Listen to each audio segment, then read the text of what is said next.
Bueno, buenos días a todos. El día de hoy, nuestra residente Carolina Rebolledo va a presentar sobre tratamiento farmacológico del estrés postraumático.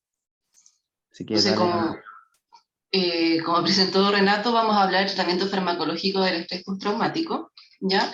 Un poquito como una introducción, el estrés postraumático es un trastorno complejo, como lo sabemos, bien heterogéneo, con alta sintomatología, ¿ya? Y que requiere en general tratamientos multifacéticos, ¿cierto? Como a nivel mundial, la prevalencia estimada es de 3 a 5%, lo cual no es menor, y lo que vamos a abordar, y es importante entender desde el DSM-5 los 4 clústeres sintomáticos, que en eso se va a enfocar el tratamiento. La intrusión, la evitación, las alteraciones cognitivas, las alteraciones del ánimo, las alteraciones de la arousal y la reactividad. Y eso obviamente asociando las alteraciones del sueño que no están incluidos en los 4 clústeres, ¿ya? Que son muy importantes en este tipo de trastornos. ¿Ya? En estos momentos todavía hay una dificultad en traducir como los modelos biológicos en tratamiento específico a su fisiopatología, y los estudios todavía están en tratamiento, en proceso de ensayo y error, ¿ya? No están apareciendo cada vez más, pero todavía está en ese proceso, ¿ya? Y la evidencia que van a ver, que no es tanta, la que se ha generado en los últimos años, como ensayos clínicos, nos ha entregado como un poco de mayor precisión en el enfoque terapéutico, ¿ya?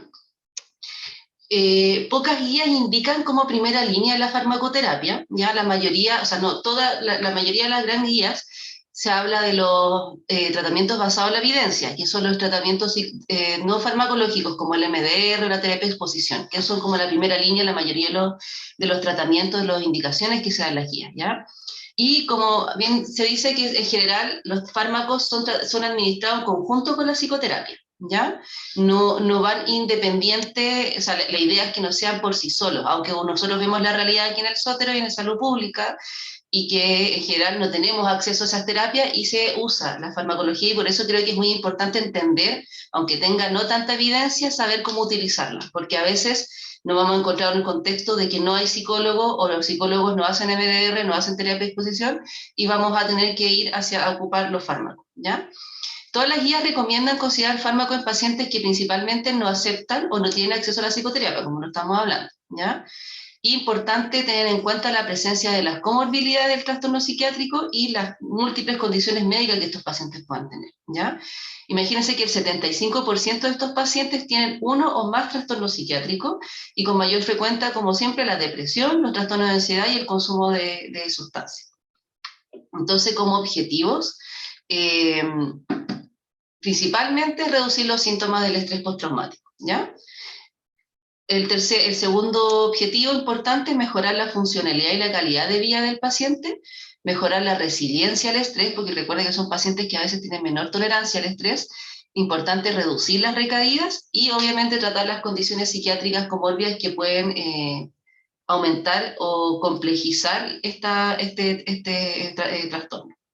Entonces, como primera línea, como siempre, la mayoría de las guías habla de que, o sea, toda la guía habla de que iniciar como monoterapia, importante eso, ya siempre elegir un fármaco, ya probar con un fármaco a ver si responde en general a los síntomas, y tenemos un plazo de tiempo. Importante siempre observar la necesidad de cubrir más síntomas target, significa como, no sé, pues si el paciente responde a la mayoría de los síntomas como reexperimentación, evitación, cogniciones negativas, pero si persiste el trastorno del sueño, ahí tenemos que atacarlo, ¿cierto? Los dos únicos fármacos que son aprobados por la FDA, la sertralina en el 1999 y la paroxetina en el 2001, ¿ya? Y por otro lado, las guías clínicas y los metaanálisis han aprobado dos fármacos, o sea, dos grupos de fármacos, siempre los ISRS, uno que son la sertralina, la paroxetina y la fluoxetina, y los inhibidores de recaptura de serotonina noradrenalina, que es la venlafaxina, y que es la única que ha sido como más que aprobada, sino que tiene mejor evidencia, ¿ya? Como acá vemos, los que tienen mayor número y RCT de mayor, como más significativos son estos 4 fármacos, ¿ya? Imagínense, la serotonina tiene 10 RCT, la fluoxetina 6, la paroxetina 4 y la venlafaxina 2, ¿ya? Pero en todos estos RCT, 50% fallaron en demostrar superioridad sobre el placebo, ¿ya? en el outcome primario para los SRS. Y ojo que la mayoría de los RCT es placebo en comparación con el fármaco, ¿ya? Los metaanálisis indican un pequeño tamaño de efecto, o sea, siempre ha sido menor a 0,5, pero lo bueno es que son estadísticamente significativos para los SRS, ¿ya?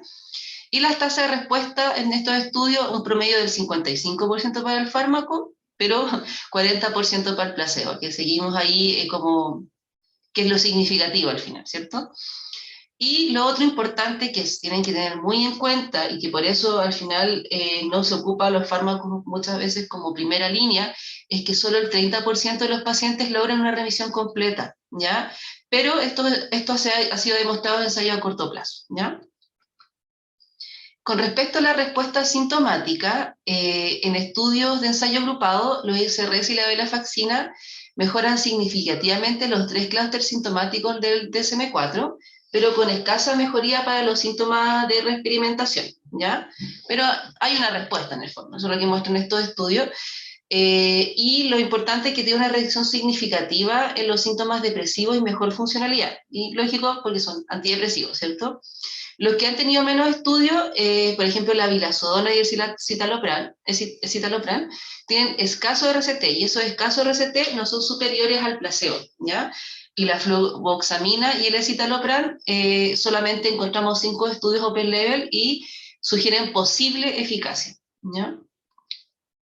En general, la dosificación de ambos fármacos, ya sea los ISRS y la venlafaxina para el tratamiento del estrés postraumático, es similar en los trastornos del ánimo. Las dosis muy similares, le vamos a ver más adelante el algoritmo, ¿ya? Los efectos del tratamiento pueden surgir en un plazo de 2 a 4 semanas, ¿ya? Pero a veces pueden tardar más, hasta 12 semanas, ¿ya? Para realizar el efecto completo, digamos, la remisión.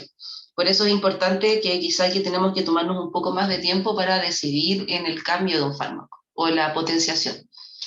Desde que el momento que el fármaco es eficaz, o sea, hay remisión, debemos mantenerlo durante 1 año hasta que se considere una reducción gradual, ¿ya?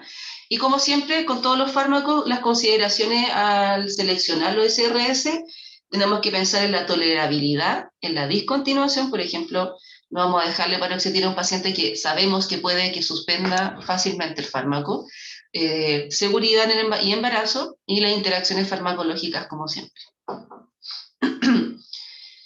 Otros tratamientos, ya que vamos a pasar quizá pensando en que se podrían elegir otros fármacos como primera línea, no, porque los que están justificados son los SRS solamente, ¿ya? Y con respecto a la segunda línea, los guías difieren bastante, ¿ya? Como que no hay un consenso claro, ¿ya? Los fármacos que son RCT más grandes, o sea, como mayor tamaño, han sido los tricíclicos, los IMAOs, la nefazodona y la imetazapina, ¿ya? Pero con el surgimiento o sea, cuando la FDA aprobó a los SRS como primera línea en el trastorno de estrés postraumático, las investigaciones se desplazaron hacia esos fármacos. Entonces, finalmente, se dejó de utilizar y se dejó de estudiar estos fármacos, no se enfocó el estudio en ellos, ¿ya? Y por eso han desaparecido un poquito, y también, por supuesto, por los efectos secundarios, que vamos a ver más adelante, ¿ya? Bueno, aquí el texto hablaba de varios fármacos, el bupropión, en su versión SRS, en realidad tenía varios RCT pequeños, pero ninguno muestra eficacia, ¿ya? La nefazodona era un fármaco que había demostrado eficacia similar a la sertralina, ¿ya? En una población civil en 2 RCT, ¿ya? Y también mostraba eficacia en un RCT en que se estudiaba veteranos de combate, ¿ya? Lo bueno es que tenía bajas tasas de disfunción sexual y efectos beneficiosos en el sueño, pero produce una alta y grave hepatotoxicidad, ¿ya? Entonces, de hecho, el riesgo de falla severa hepática es de 1% en 250.000 pacientes por año de uso, ¿ya? Entonces, finalmente, este fármaco no se desplazó, por esta grave hepatotoxicidad, y si no me equivoco, en Estados Unidos se sacó del mercado. Creo que está la versión como genérica, pero no está los otros farmacéuticas no la están produciendo, ¿ya? Con respecto a los tricíclicos, sabemos todos los efectos adversos que pueden tener. Hay escasos RCT, ninguno es superior al placebo, pero hay uno de los RCT que estudia la amitriptilina a corto plazo, en un estudio de 8 semanas, que muestra que produce una alta respuesta en comparación al placebo, ¿ya? Y los IMAOs, en general, los resultados son escasos y contradictorios. Acá me detengo un poco con respecto a los antagonistas receptores alfa y los agonistas alfa 2, ¿ya? Y tenemos la prazosina, ¿ya? Hay varios estudios que estudian a la prazosina, ya hay 7 RCT con placebo en relación a alteraciones del sueño, siempre se estudia como en relación a alteraciones del sueño. Los primeros 6 estudios muestran un tamaño de efecto moderado en reducir insomnio y pesadilla, ¿ya? Un efecto más significativo. Y hay 3 estudios que muestran beneficios en reducir síntomas generales del trastorno de estrés postraumático, ¿ya? El problema es que estos RCT son a corto plazo. Hay un RCT a largo plazo, pero no muestra beneficio en comparación al placebo, ¿ya? Para el departamento veterano, que también sacan su guía, en el año 2017 definió que había evidencia insuficiente, entonces finalmente no lo agregó como en su algoritmo, ¿ya? Y hay otros antagonistas receptores alfa 1 y 2, como la daxosina, la guanfacina, que tienen resultados mixtos y finalmente no se ha aclarado su efectividad. Con respecto a los anticonvulsivantes, su uso se basa en la inestabilidad afectiva, la mayor sensibilidad a los estresores, lo que conlleva reacciones exageradas. En el fondo, estos pacientes son más sensibles a los estrés, ¿ya? Aquí podemos estar hablando también del trastorno de estrés postraumático complejo, ¿ya? Acá, todos los estudios, solo el topiramato ha demostrado eficacia en los estudios controlados, ¿ya? 3 RCT muestran utilidad en los síntomas de reexperimentación, ¿ya? Pero, como vamos a ver más adelante, por lo menos el algoritmo que vamos a presentar no es parte, ¿ya?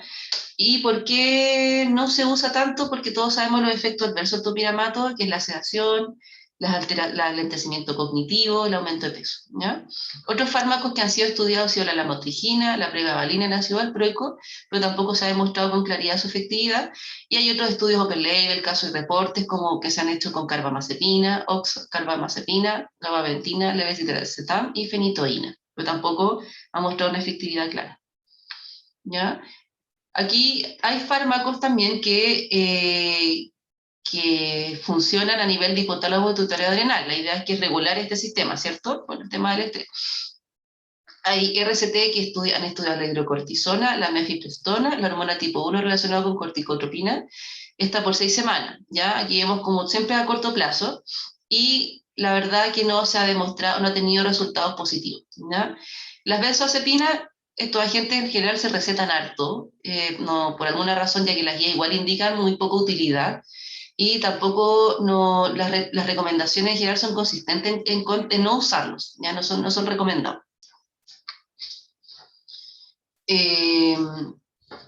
Importante los tratamientos enfocados en el sueño, ¿ya?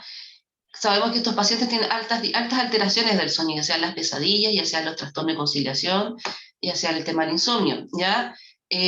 Aquí en el trastorno de estrés postraumático se usan harto tipo de intervenciones, por ejemplo las psicológicas, tenemos las farmacológicas, las mecánicas, que pueden mejorar estas alteraciones del sueño, pero muchas veces pueden exacerbar otros síntomas, ¿ya? Entonces se han hecho varios estudios, pero que no han tenido buenos resultados, ¿ya? La esopiclona se estudió en un RCT a corto plazo, o sea, 3 semanas, y mostró como una eficacia, ¿ya? El Zolpidem, es curioso que se estudió durante 2 semanas en asociación con ISRS, pero fue menos efectivo que al mismo tiempo se hacía terapia hipnótica, ¿ya? Y fue menos efectivo la terapia hipnótica 2 veces por semana. Y la trazodona, en realidad no existen RCT que muestren su efectividad con respecto al tratamiento del sueño en los trastornos de estrés postraumático, ¿ya? Entonces, ¿cómo vemos la eficacia de estos fármacos, la eficacia relativa de estos fármacos en el trastorno de estrés postraumático, ¿ya? En el fondo solo se han hecho 9 RCT que son comparativos entre fármacos, solo 9, ¿ya? Que comparan fármaco con fármaco, con otro fármaco, ¿ya? Y la verdad que ninguno de ellos demostró una diferencia significativa, ¿ya? Aunque curiosamente la mayoría de los estudios no tenían un poder estadístico suficiente, ¿ya? La mayoría de las metalánesis son inconsistentes y muestran bastantes limitaciones con respecto al tratamiento del trastorno de estrés postraumático. Hay varios estudios metalánesis importantes, está el de Cipriani, el de 2018, que este metaanálisis evaluó 51 RCT doble ciego, ¿ya? Y curiosamente la fenalacina es el que muestra mayor eficacia, ¿ya? Pero basado solo en un ensayo, ¿ya? En Hodgkin en 2015 sí mostró suficiente evidencia para la fluoxetina, la paroxetina y venlafaxina, como hemos visto, y en un estudio del 2016 de Lee y colaboradores también muestra bastante evidencia para sertralina y venlafaxina, ¿ya? Que le quería mostrar cómo los estudios comparativos habían, bueno, estaban todos, pero como para que vean que en el fondo había igual un N en este de la sertralina venlafaxina, el primero, el N era grande, pero en la reducción de síntomas no había mucha diferencia entre ambos. O sea, como si vemos, la venlafaxina de hecho tenía mejor respuesta, ¿ya? Y en los comentarios podemos ver que la venlafaxina, claro, tenía más respuesta, pero la sertralina no fue superior al placebo, ¿ya? Así que aquí, bueno, pueden revisarlo después, pero en el fondo son estudios, la mayoría son estudios pequeños, la respuesta, la reducción de los síntomas es similar entre ambos, ¿ya?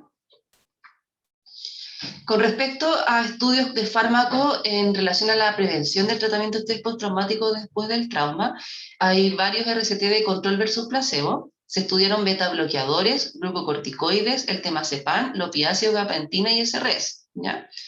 Y en un metaanálisis solo la hidrocortisona fue significativa, en un metaanálisis realizado en 2015, ¿ya?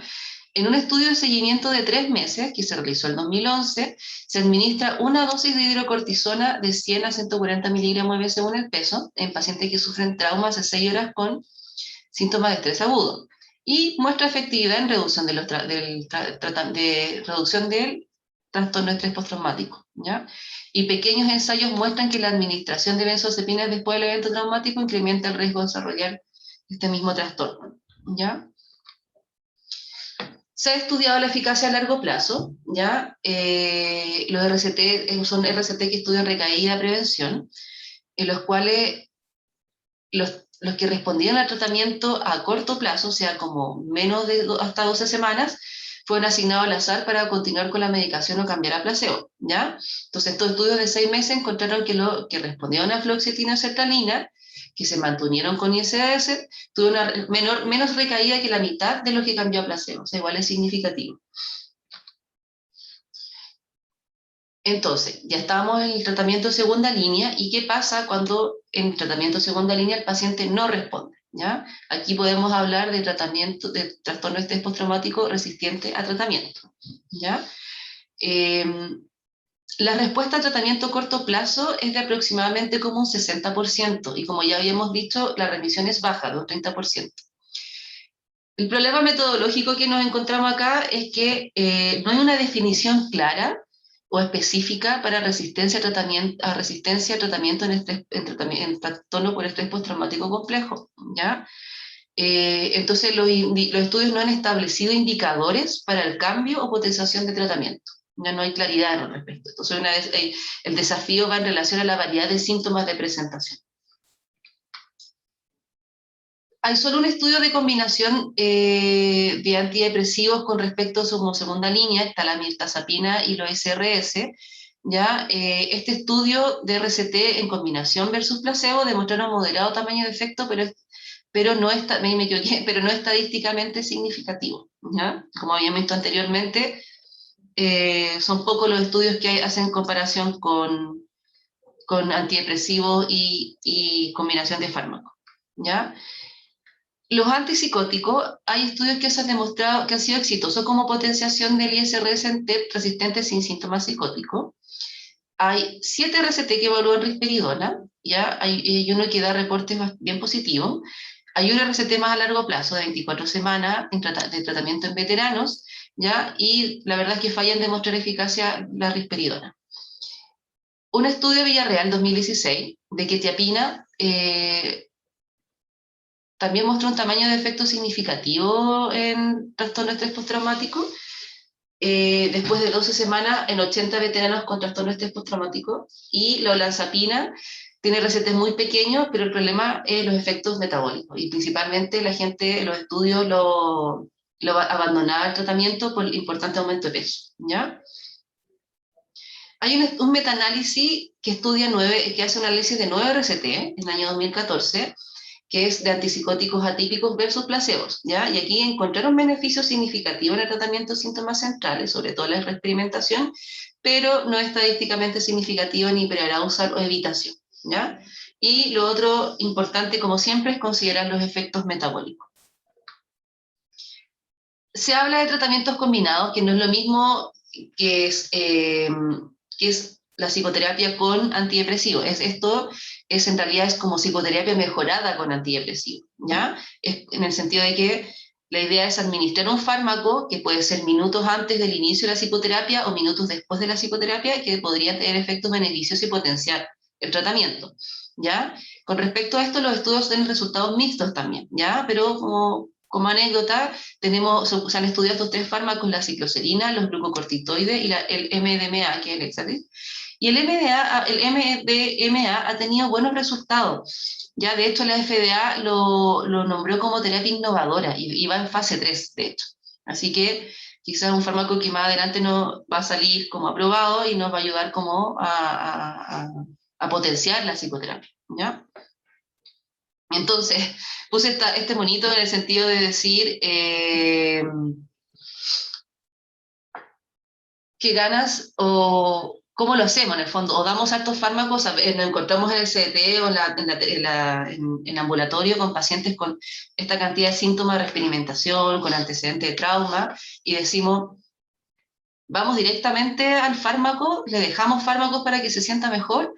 ¿O esperamos, vemos la opción de buscar psicólogo, pero al final la realidad es otra la de nosotros? Entonces, ¿cómo tomamos la decisión?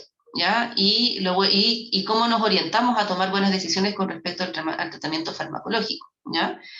Entonces, y acá les comparto el algoritmo Cardiff de la Universidad Galesa, ¿ya? Que nos orienta a cómo iniciamos y cómo vamos decidiendo con respecto al tratamiento farmacológico, ¿ya? Entonces, como primera línea, siempre es pensar en los efectos adversos potenciales, ¿cierto? Que lo habíamos hablado, la interacción con otros fármacos, la presencia de otras enfermedades o enfermedades médicas, ¿ya? Y la percepción también, importante preguntar, la percepción individual de cada paciente con respecto a la tolerancia de alguno de estos fármacos en el pasado, y si los usó en el pasado, ¿ya? Si no hay contraindicaciones, podemos iniciar ISRS y tenemos acá los tres que tienen mejor evidencia, que es la fluoxetina, la paroxetina y la sertralina, ¿ya? Acá, como vemos, podemos llegar a dosis bastante significativas. La fluoxetina podemos llegar a 60 miligramos, la paroxetina igual, y la sertralina hasta 200 miligramos. Y idealmente acá nos indican que idealmente debemos ir subiendo las dosis, ojalá mensualmente, ¿ya? Llegar a estas dosis máximas, siempre viendo la tolerancia del paciente, ¿ya? Ahora, si estos fármacos en un plazo adecuado los pacientes o los pacientes no tienen tolerancia o en un plazo adecuado no son clínicamente significativos, podemos pasar a segunda línea. Y esa segunda línea o es cambiar a otro ICRS, por ejemplo, si estamos usando sertralina, cambiar a fluoxetina, o pasarnos finalmente a iniciar cambiar a venlafaxina. ¿Ya? Y esto es similar y podemos llegar hasta 300 miligramos como dosis máxima, ¿ya? Una dosis bien alta. Y aquí tenemos tres opciones, ¿ya? En el caso de que el fármaco como la venlafaxina muestra clínicamente respuesta más o menos significativa y es bien tolerado, pero, perdón, al revés, no muestra clínicamente significativa, no muestra síntomas como disminución de los síntomas, pero la venlafaxina es bien tolerada, podemos agregar dos fármacos, ¿ya? Podemos agregar quetiapina o la famosa prazosina, ¿ya? La prazosina es un fármaco que hay que tener harto cuidado como al inicio de las dosis, ¿ya? Primero, es un fármaco que produce una hipotensión severa importante, sobre todo en las primeras dosis. Entonces tenemos que, el aumento es gradual y la idea es demorarnos por lo menos 4 semanas. Vamos subiendo gradualmente, ojalá empezar con dosis nocturnas y el paciente debe estar sentado a la orilla de la cama para cuando se toma el fármaco y esperar por lo menos unos minutos hasta que no tenga el riesgo de la hipotensión grave, ¿ya? Y lo otro, tiene que tener una buena hidratación, ¿ya? Eso lo espero del uso de la prazosina. En el caso de que ningún SRS y la venlafaxina no fueron tolerados por ninguna forma, nos pasamos al uso de la quetiapina, ¿ya? Y acá la quetiapina se inicia a 25 miligramos al día en la noche. Después de una semana podemos ir aumentando hasta 50 y podemos llegar en general hasta 400 miligramos al día dependiendo de la tolerancia y la respuesta clínica, ¿ya? Y en la última opción, en el caso de que ya nos cambiamos a otro SRS y de nuevo hay una respuesta insatisfactoria, o sea, no tan importante, también podemos combinar, potenciar con quetiapina o prazosina, ¿ya?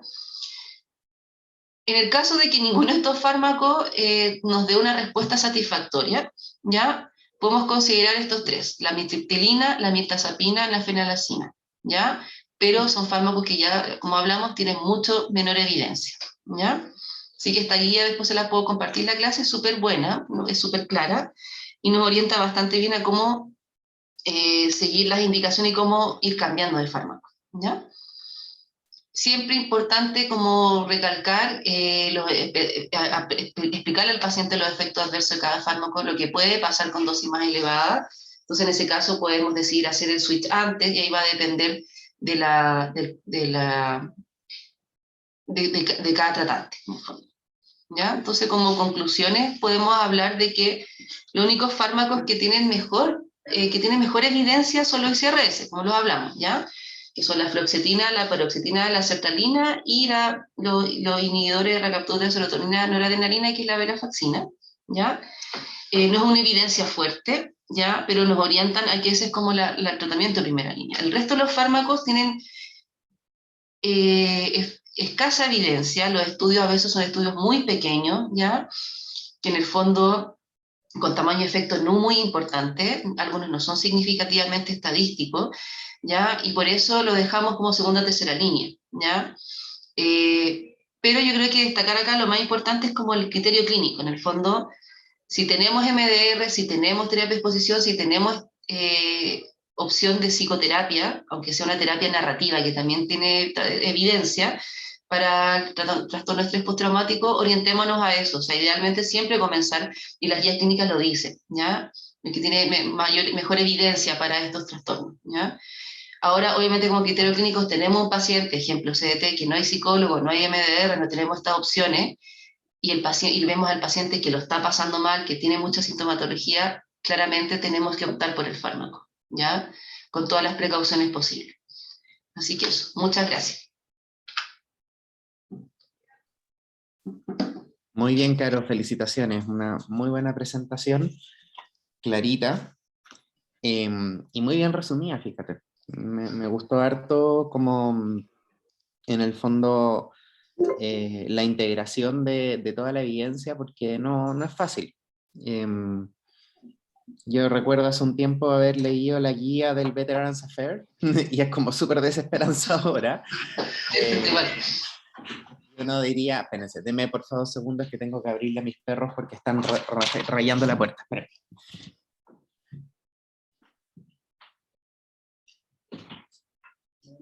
¿Qué pasa?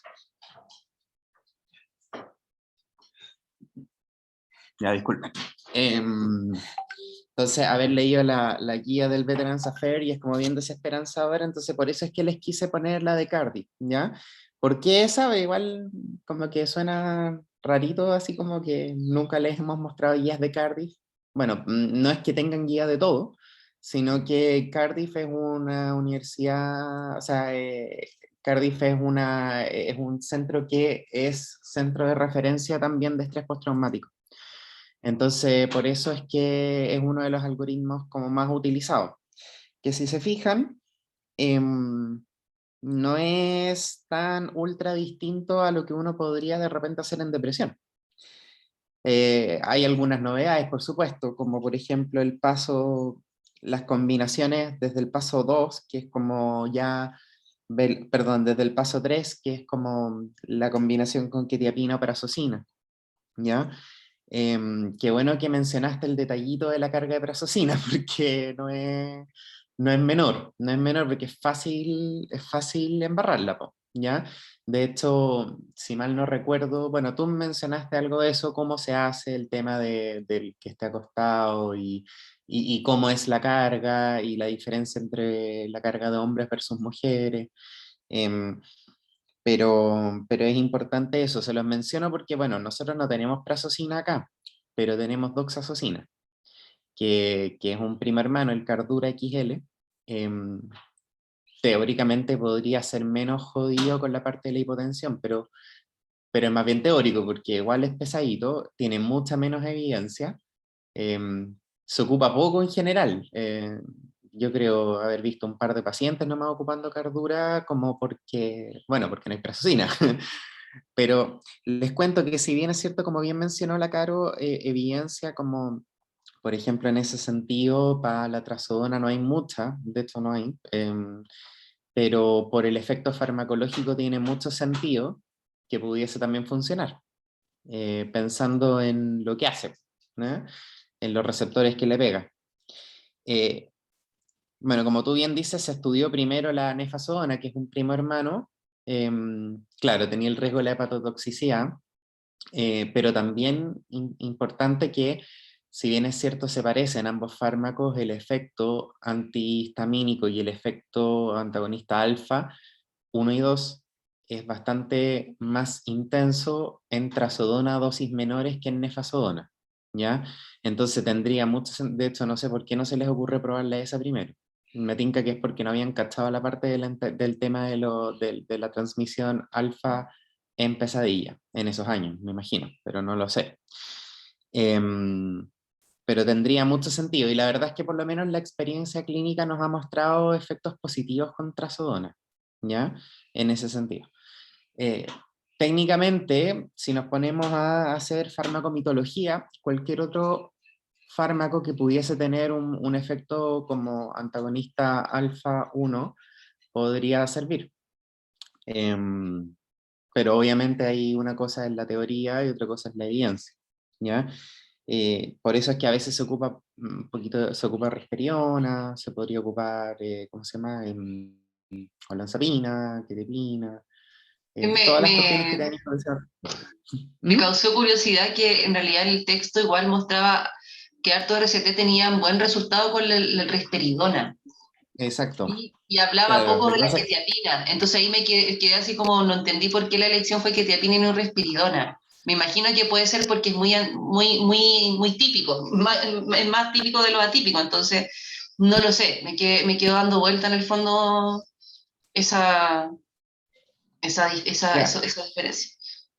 te diría que, a ver, por lo menos, a mí se me ocurre que el motivo por el cual pasó eso es que el RCT que mostró el resultado negativo de risperidona era más o menos grandecito. Entonces, por eso es que me tinca que por ahí va el asunto. ¿Mm? Ahora, miren, un poquito como de toda la gente de todo el universo que bloquea alfa 1 y alfa 2, risperidona y quetiapina, de hecho, son los dos más altos.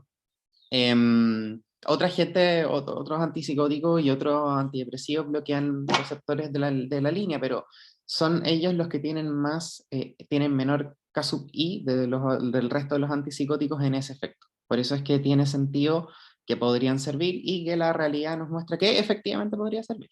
Em, Olanzapina también tiene ese efecto, pero es un poco menos robusto que risperidona y quetiapina. Entonces, por eso que también puede servir, pero podría servir más. Ahora, olanzapina muchas veces tiene una ventajita, que una a menores dosis puede generar mayor efecto antihistamínico y antimuscarínico, entonces en ese sentido, a veces con dosis bajas de olanzapina versus dosis más altas de quetiapina, podría ser de repente mejor tolerado. El problema es el peso, que los vamos a tener pegados un año con el tema, pero por ejemplo yo lo he ocupado harto, sobre todo pacientes que están muy desregulados al principio, con mucha hiperarousal, harta distorsión cognitiva, mucha angustia. La olanzapina puede ser un buen tate quieto al principio, pero pensando en un plazo relativamente pronto, en la medida que empecemos a ocupar terapias centradas en trauma y que se le empiecen a pasar, la desescalada pronta de olanzapina es algo que es deseable hacerlo, ¿ya? Em, Eso por un lado.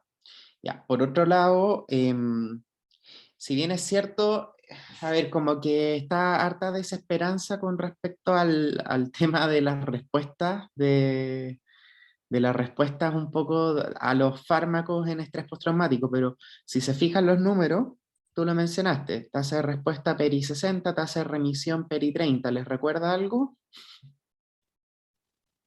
¿A alguna otra enfermedad que tenga esas tasas de respuesta y remisión? Depresión. Depresión. ¿Y a alguien se le ocurriría no darle, así como que alguien desestimaría tanto el darle psicofármacos en depresión? Difícil. Entonces, como que cuesta, o sea, no estoy diciendo que esta cuestión se trata con psicofármacos, porque obviamente vamos a ver en la siguiente clase que las tasas de respuesta en terapia, en terapia centrada en trauma es bastante distinto. Pero a lo que voy es que en el fondo, claro, no es la opción primaria, pero tampoco es como, yo tampoco soy de la idea de no lo ocupe nunca, ¿ya? O está haciendo, o sea, como que no es el escenario de el trastorno de personalidad que uno dice, ya, bueno, como que ocupémosla, aunque igual la evidencia es penca, como que no, no es tanto. Bueno, por otro lado, ¿qué más? De comentar, ¿de qué iba a decirle? Ya, del tema de la hidrocortisona, bueno, lo habíamos mencionado previamente, ¿ya? Em, el tema principalmente, los efectos más robustos son los que se mostraron en este estudio de... Ay, ¿cómo se llama este gallo?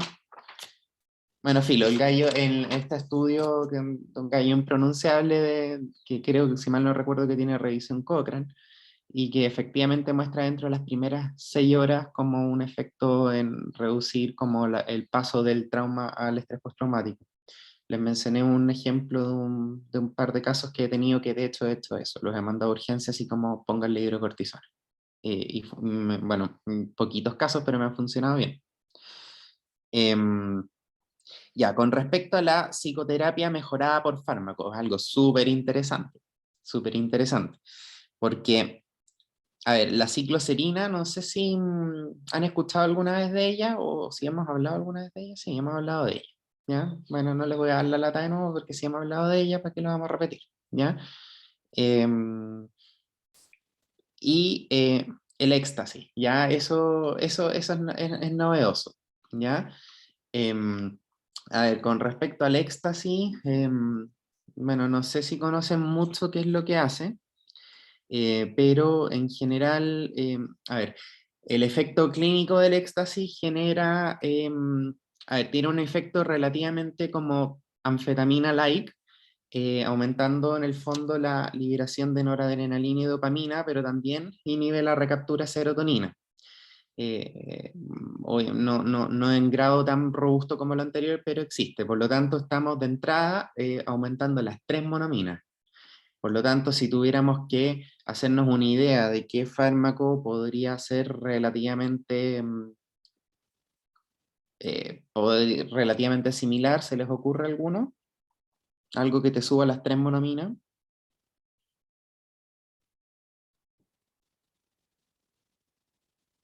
Chicos, Los duales. ya, pero a dosis tope, ¿cierto? Pero alguna otra cosa que no requiera dosis tope, que es algo que no ocupamos mucho, porque no está, ¿no? Los IMAO, ¿cierto? La Caro, de hecho, mencionó que en la última línea de tratamiento está la fenelcina, ¿cierto? Y la fenelcina es un IMAO no selectivo, IMAO A e IMAO B, que de hecho aumentan todas las monaminas de una, ¿ya? Entonces, em, podría ser un poquito más parecido a eso, ¿ya? Pero tiene otras gracias que más allá de solo inhibir la recaptura de las monaminas, de las tres, tendría un efecto en sí mismo sobre el 5-HT1A, ¿ya? Y el 1B. El 5-HT1A, si recuerdan bien, es un autorreceptor que podría tener o sea, es un autorreceptor y un receptor postsináptico, o sea, pre y post. El efecto pre, en el fondo, ayudaría a downregularlo rápido, al tiro, de hecho, de una. Y eso permitiría que la neurona serotoninérgica dispare con todo. El efecto postsináptico tendría el efecto ansiolítico, antidepresivo y todas las magias que hace el antidepresivo.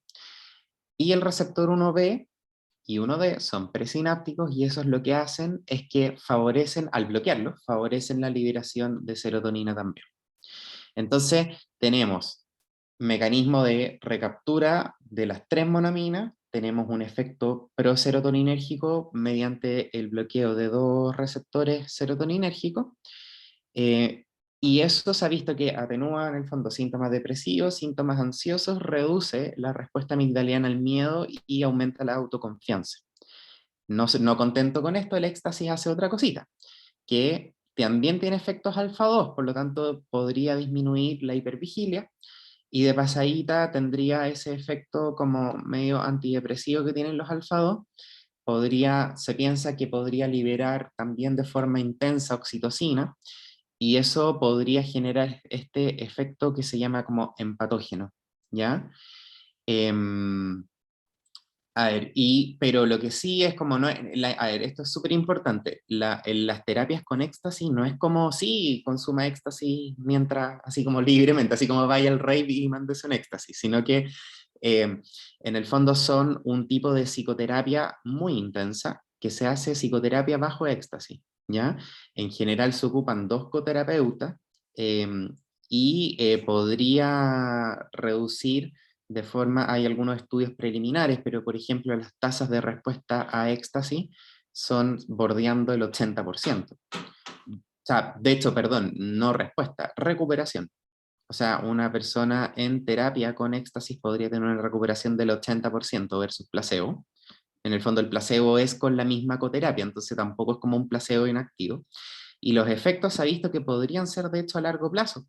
Hay pacientes que en el fondo no solo mejoraron profundamente el estrés postraumático, sino que además se mantuvieron bien durante al menos un año. Y estos estudios los han seguido, siguiendo, valga la redundancia, durante ya 4 años y se ha visto que todavía tienen efectos duraderos. ¿Ya? Em, Hay otro estudio más nuevo que, si mal no recuerdo, ¿de qué año era la cuestión? No me acuerdo.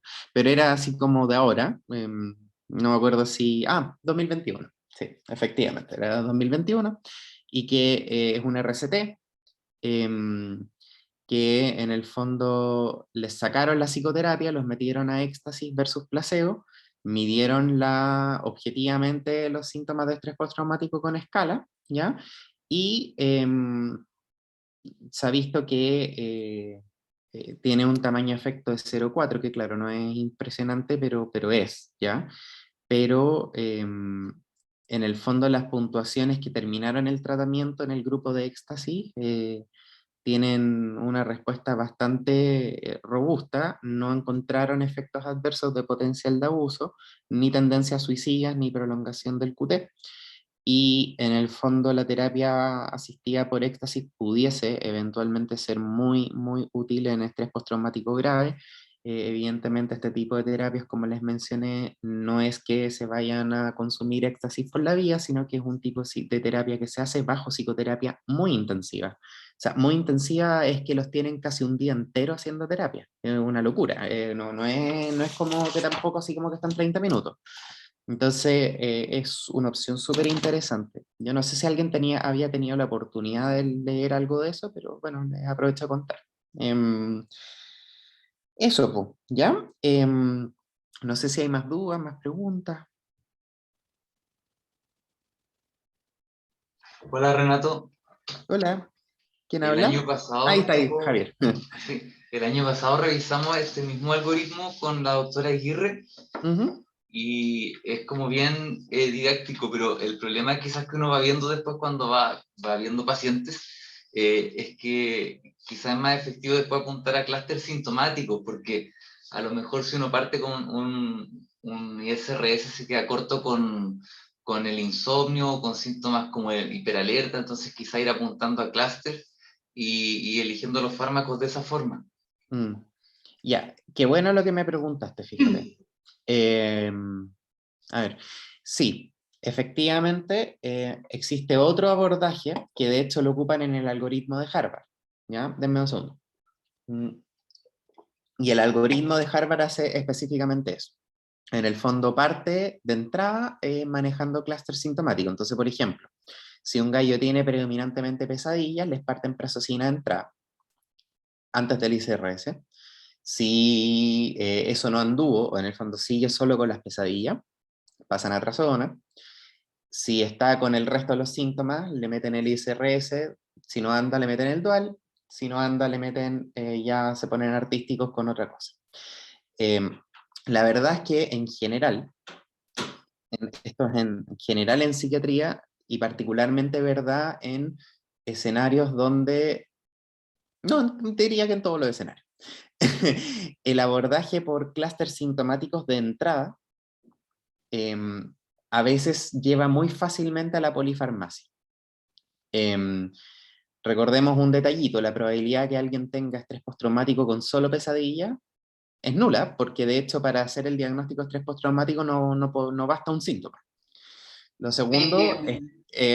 Perdón, de hecho igual lo dije al principio, que en el fondo la idea, claro, era como orientarnos a los clústeres sintomáticos, pero había, que no lo escribí en el texto, hablaba de que muchas veces, si existían pesadillas, insomnio, o si estaba solamente el síntoma de reexperimentación, iban a haber otros síntomas, a veces síntomas más solapados, entonces estábamos cubriendo ineficientemente todo el trastorno, como que en eso se fundamentaba, digamos, la guía y el algoritmo en el fondo. Exactamente, bueno, y exactamente. En general les diría que en psiquiatría, como en el amplio sentido de la palabra, hay que tratar de actuar bajo el principio de parsimonia. Y en ese sentido, primero uno parte, y esa es la racional de todas las primeras líneas de tratamiento en general de psiquiatría, con lo que te logre el mayor beneficio en monoterapia a la menor dosis posible, y que te agarre la mayor cantidad de cosas. Y solo cuando hay síntomas que no responden a eso, ahí eventualmente uno agrega cosas. Esto es particularmente importante porque uno puede pisar el palito. A mí rápidamente se me viene a la mente el TAP. Si uno no es, por ejemplo, el TAP con ansiedad generalizada. Si uno se pone a tratar el TAP con ansiedad generalizada como, no sé, por ejemplo, un antipsicótico, más estabilizador, más gabapentinoide, más etcétera, termináis al tiro con 4 o 5 fármacos. Cuando en realidad, recordemos, jerarquía diagnóstica, primero hay que estabilizar la patología prioritaria, o sea, la patología de base, y solo ahí, si es que quedan síntomas residuales, uno agrega otras cosas. Fíjense que en los algoritmos de depresión, en general uno trata de ir deprescribiendo, o sea, a ver, es como desautomatizar el tratamiento. No sé si se han fijado en las guías clínicas como CANMAT y etcétera, que de entrada te tiran así como usted puede ocupar todo esto y te tiran 20 fármacos. Y uno, nuevamente, hay que tratar de ocupar el principio de parsimonia en ese sentido. Ocupemos el que mejor calce al perfil del paciente, pero que también simultáneamente trate la mayor cantidad de síntomas.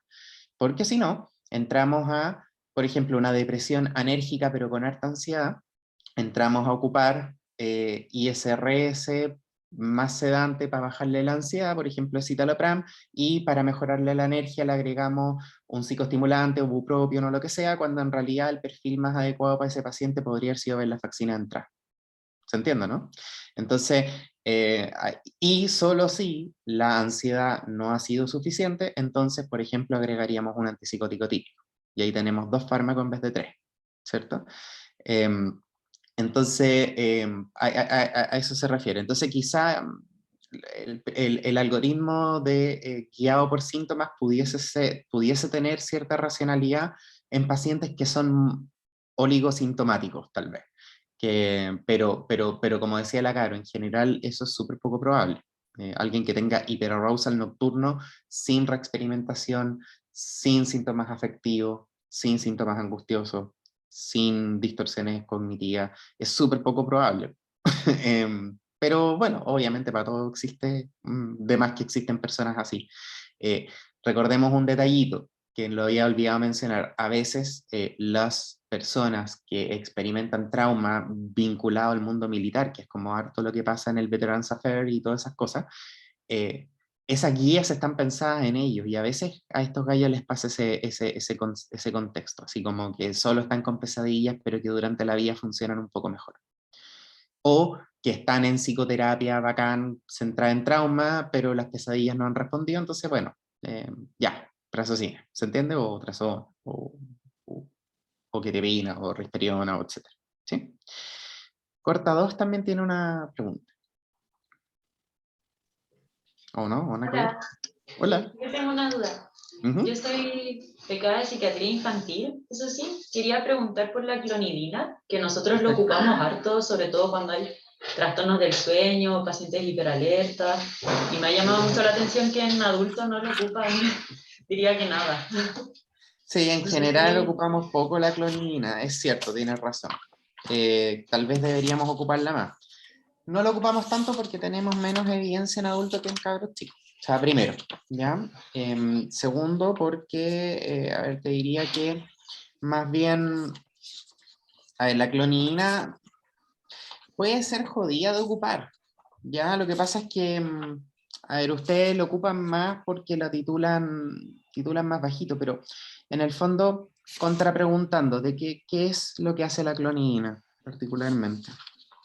Que como es un alfa agonista 2, Ujú. disminuye como el hiperalerta, disminuye la sensación como de angustia, cuando también hay trastornos del sueño, insomnio, como que andan súper bien los pacientes ahí. Que sedante también. Eso es verdad, eso es muy verdad.